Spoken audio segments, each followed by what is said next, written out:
નમસ્કાર, હું છું કેતલ અને આપ જોઈ રહ્યા છો CV24। સુરતમાં 7મી જુલાઈએ સર્જાયેલી ખાડીપુરની ગંભીર પરિસ્થિતિ બાદ હવે રાજ્ય સરકાર એક્શન મોડમાં આવી ગઈ છે। નાયબ મુખ્યમંત્રી હર્ષ સંઘવીએ મોડી રાત્રે ઉચ્ચ અધિકારીઓ સાથે એક હાઈ લેવલ રિવ્યુ બેઠક યોજી અને પૂર રાહત કામગીરીની જાહેરાત કરી છે। સુરત શહેરમાં ભારે વરસાદના કારણે 7 જુલાઈએ સર્જાયેલી ખાડીપુરની ગંભીર પરિસ્થિતિ બાદ રાજ્ય સરકાર એક્શન મોડમાં આવી ગઈ છે। નાયબ મુખ્યમંત્રી હર્ષ સંઘવીએ 9 જુલાઈની મોડી રાત્રે ઉચ્ચ અધિકારીઓ સાથે એક મહત્વપૂર્ણ રિવ્યુ બેઠક યોજી અને પૂર રાહત અંગેની જાહેરાતો કરી હતી। આ બેઠકમાં સરકારનો મુખ્ય ભાર પ્રભાવિત વિસ્તારોમાં ઝડપી સર્વે અને કેસ્ટોલ ચૂકવણી પર હતો।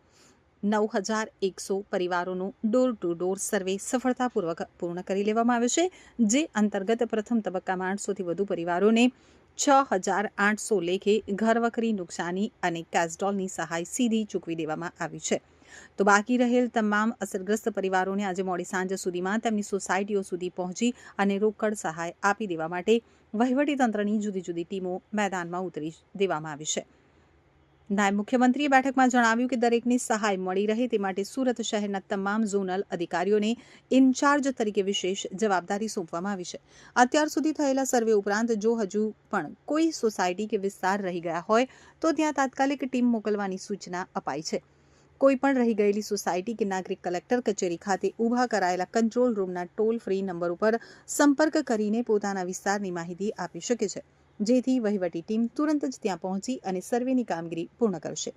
લોકોને રોજબરોજના જીવનમાં કોઈ મુશ્કેલી ન પડે તે માટે આ વૈકલ્પિક સહાય ડે એન્ડ નાઇટ કામગીરી કરી અને ચૂકવવામાં આવી રહી છે। તો સ્થાનિક રહેવાસીઓની સાથે સુરતના વેપારી વર્ગને થયેલા મોટા નુકસાન અંગે પણ સરકારે ગંભીરતા દાખવી છે। પૂરના કારણે જેમની દુકાનો કે વ્યાપારી એકમો ધોવાઈ ગયા છે તેમના માટે સુરત શહેરના 58 જેટલા મુખ્ય વાણિજ્યિક વિસ્તારોમાં સર્વેની કામગીરી હાથ ધરવામાં આવી છે। આ સર્વે શુક્રવાર સાંજ સુધી સતત ચાલુ રાખવામાં આવ્યો છે।